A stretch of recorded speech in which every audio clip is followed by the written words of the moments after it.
300 Viking ships carried Harald Hardrada to 1066, promising conquest and the English crown. After catastrophic battle, only 24 were needed to carry the survivors away, turning promised victory into disaster. Hours before disaster, Hardrada's victorious army waited near Stamford Bridge for hostages, confidently expecting English submission.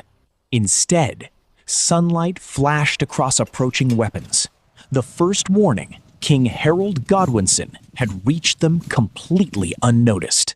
The Vikings had won at Fulford only 5 days earlier, but confidence now became panic.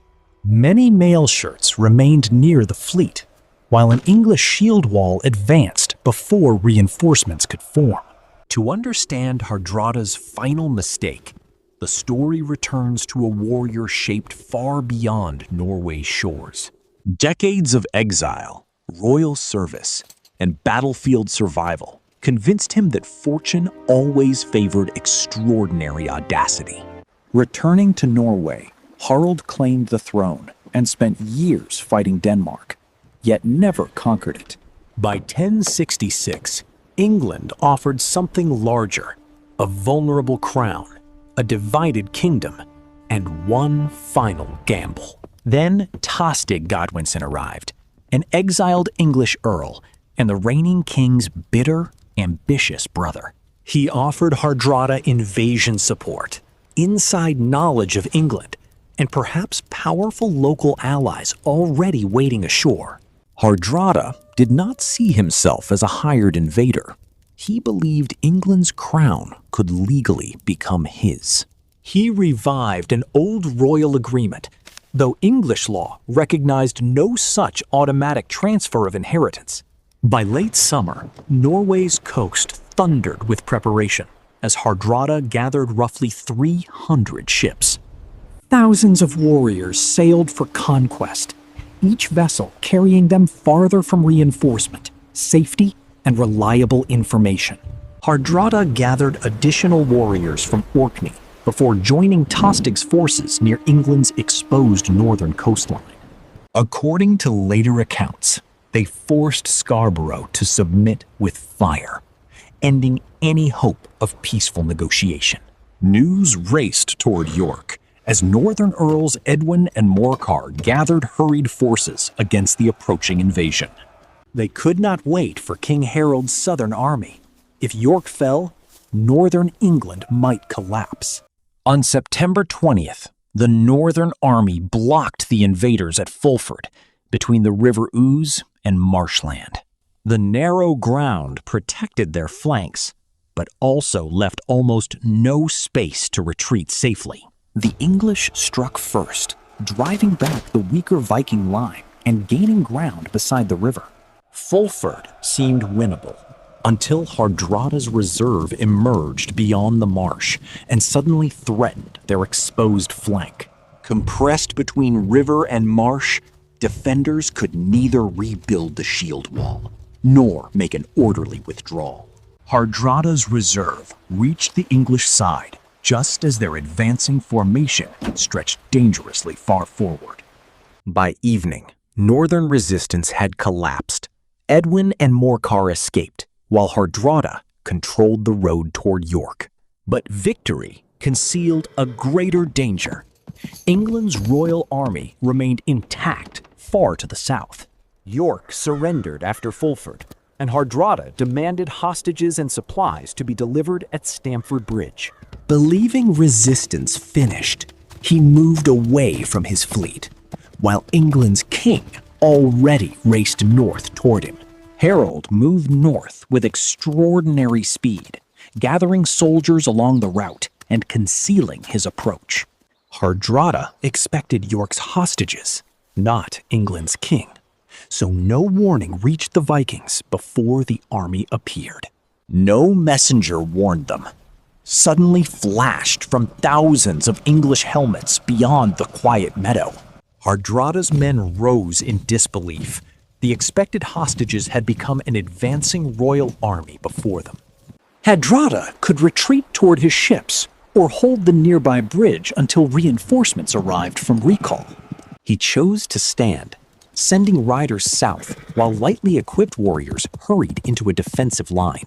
English troops pressed toward Stamford Bridge, but tradition remembers one giant Norse warrior blocking the narrow crossing. His desperate stand bought Hardrada precious minutes to form a shield wall beyond the river before battle. The lone defender was finally overcome, allowing Harold's troops to cross Stamford Bridge and enter the meadow. Beyond the river, Hardrada's shield wall stood ready, forcing the English advance directly toward its unbroken center. The English shield wall struck first, pressing into Hardrada's formation as both armies struggled across the meadow. Many lacked heavy armor, yet Viking discipline held the formation, preventing Harold's troops from breaking its center. Repeated English assaults struck the Viking line, yet every advance stalled against overlapping shields and packed spears. Hardrada moved behind the center, rallying exhausted warriors as Harold searched relentlessly for one weakness to exploit. As English pressure intensified, gaps appeared between tired Viking shields, threatening the defensive formation Hardrada had preserved. According to Norse tradition, Hardrada answered with a sudden counterattack, advancing personally beyond the shield wall's protection. During the counterattack, Hardrada fell to an arrow, ending the charge and throwing his warriors into confusion. His death removed the king who had survived decades of war from command in one irreversible moment. With Hardrada gone, Tostig took command beneath the banner and rallied the shaken Scandinavian warriors into formation. He could surrender, but the Earl chose to continue fighting with the army he had helped summon. At Riccall, Eystein Orre's reserve received warning and immediately began marching towards Stamford Bridge beneath heavy armor. They reached the battlefield exhausted, some abandoning mail along the road, yet their arrival restored Viking hope. Eystein Orre led the arrivals straight into battle, launching the furious counterattack later remembered as Orre's Storm. Their sudden pressure pushed the English formation backward, but exhaustion weakened the Scandinavian reserve with every step. The reserve's charge slowed as exhausted warriors struggled to keep shields aligned, allowing Harold's ranks to recover. Renewed English pressure split the weakened counterattack, separating Orre's newcomers from Tostig's remaining defenders across the meadow. Separated and exhausted, Orre's warriors could no longer rebuild formation as the English advance closed every gap. Tostig fell as the remaining shield wall collapsed, ending organized Viking resistance across the meadow before sunset. With both leaders gone, Vikings fled south toward Riccall, abandoning shields and equipment remaining near their ships. England controlled the field completely, while the defeated army struggled to reach Riccall before darkness covered Yorkshire. At Riccall, Hardrada's son Olaf accepted peace, provided hostages, and promised survivors would never attack England again. Over 300 ships carried the invasion. According to the Chronicle, only 24 carried its survivors home. Harald Hardrada destroyed the northern invasion, but his exhausted army stood hundreds of miles from England's southern coast. Before the soldiers could recover, messages announced that William of Normandy had crossed the Channel and landed. Only 3 days after Stamford Bridge, Norman ships reached Pevensey, while Harold remained far away in Yorkshire. Victory over Hardrada had left England's defenders exhausted, divided, and dangerously far from the new southern invasion. Harold rove his weary army south across nearly 200 miles, gathering fresh soldiers along the road. The march saved time, but gave veterans of Stamford Bridge little chance to recover before another confrontation. In London, Harold gathered reinforcements, but William strengthened his position near Hastings and raided the surrounding countryside. Rather than wait for more troops, England's king marched south again, carrying northern exhaustion toward another battlefield. On October 14th, Harold formed his army along Senlac Hill, placing veterans inside a powerful shield wall. Below them, Norman infantry and cavalry assembled, beginning the battle that would decide England's future before sunset. Norman archers and infantry advanced uphill, but the English shield wall absorbed the assault without breaking formation. When cavalry followed, Harold's veterans held the ridge, forcing William's first attacks to retreat down the slope. When the Norman line withdrew, some English warriors broke formation and pursued downhill despite Harold's defensive plan. William rallied his troops and turned upon the pursuers, leaving dangerous gaps along England's once unbroken shield wall. Norman forces repeated the maneuver, drawing more defenders downhill until Harold's shield wall became thinner and fragmented. Late in the afternoon, William launched another coordinated assault against the weakened English center from several directions. As England's center fractured, Harold fell during the final assault, though medieval accounts disagree about his death.